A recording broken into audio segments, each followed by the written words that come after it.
Hi guys. അപ്പോൾ just ഒന്ന് evening ആയപ്പോൾ ഒരു ഈവനിങ് വാക്കിന് വേണ്ടി ഇറങ്ങിയതാണ് കേട്ടോ. നല്ലൊരു ആംബിയൻസ് ഉണ്ട് കണ്ടോ, മഴക്കാരൊക്കെ ഉണ്ട്. അപ്പോൾ ഒരു അടിപൊളി വൈബ് തോന്നി. അപ്പോൾ അത് നിങ്ങളെ കൂടി ഒന്ന് കാണിപ്പിച്ചു തരാമെന്ന് വിചാരിച്ചു. ബാക്കിൽ അമ്പലം കണ്ടില്ലേ, പാട്ടൊക്കെ ചെയ്യുന്നത്.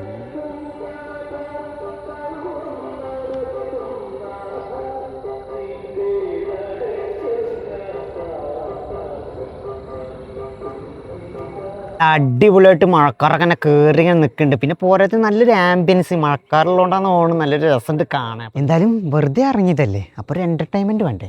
അപ്പോൾ അതിന് മാങ്ങ തപ്പി കിട്ടി, നല്ല അടിപൊളി ചെനച്ച മാങ്ങ. പക്ഷെ ഇത് വെറുതെ അങ്ങനെ തിന്നാൻ രസം ഉണ്ടാവില്ല. നമ്മൾ ചെറുപ്പം മുതലേ തിന്ന് വളർന്നത് എങ്ങനെ അറിയോ, ഉപ്പും മുളകും. ഇതുണ്ടോ, നമ്മൾ ഇറങ്ങുമ്പോൾ സ്റ്റോക്കൊക്കെ കൈ കരുതിയിട്ടാണ് ഇറങ്ങിയെന്ന്.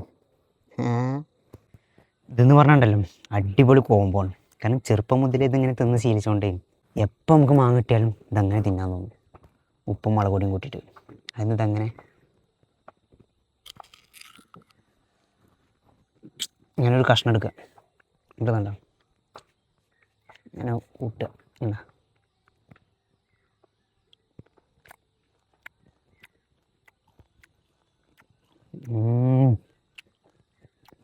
സൂപ്പറാ. കാരണം ഇങ്ങനെ കഴിക്കുന്നതിൻ്റെ ഫീല് പറഞ്ഞിട്ടുണ്ടല്ലോ, അത് വേറെ ലെവലാണ്. അത് കഴിച്ച ആൾക്കാർക്ക് അറിയാം. അങ്ങനത്തെ ആൾക്കാർ ഇത് കണ്ടെങ്കിൽ കമൻറ്റ് ചെയ്യട്ടോ, മസ്റ്റായിട്ടും കമൻറ്റ് ചെയ്യണം. ഇത് വേറൊരു ടേസ്റ്റാണ്. അതും നമ്മൾ ഇതേപോലെ വൈകുന്നേരം കറങ്ങുമ്പോൾ കൂട്ടുകാരും കൂടി ഉണ്ടിച്ചാൽ അടിപൊളിയാവും. എല്ലാവരും പാടെ ഇങ്ങനെ ഒപ്പഴിന്ന് കഴിക്കുമ്പോഴേ വേറൊരു ലെവലാണ്. അങ്ങനെ അനുഭവിച്ചറിഞ്ഞു കേട്ടോ, അതുകൊണ്ടാണ് പറഞ്ഞത്. അപ്പോൾ അങ്ങനെയൊക്കെയാണ് ഇന്നത്തെ വൈകുന്നേരം. എന്തായാലും നല്ല മഴ വരാൻ പോകുന്നുണ്ട്. ഞാൻ നേരത്തെ പറഞ്ഞില്ലേ, മഴക്കാർ കയറുന്നു, ഇപ്പോൾ ചെറുതായിട്ട് ചാറാൻ തുടത്തിയിട്ടുണ്ട്. അതേപോലെ ഇങ്ങടുത്ത് പറയാനുള്ളത്, സ്കിപ്പ് ചെയ്യരുത്. എൻ്റെ അടുത്ത് രണ്ടാൾക്കാരായി പറഞ്ഞു സ്കിപ്പ് ചെയ്യണം. എന്തിനു സ്കിപ്പ് ചെയ്യണം, എന്തെങ്കിലും പോരാൻ വേണ്ടി പറയുക. ഓക്കെ, അപ്പോൾ വീഡിയോ ഇഷ്ടമായി തന്നെ ലൈക്ക് തരിക. പിന്നെ ഇതേപോലത്തെ അടുത്തൊരു വീഡിയോ ഇട്ട് വരുന്നവരേക്കും ബായ്.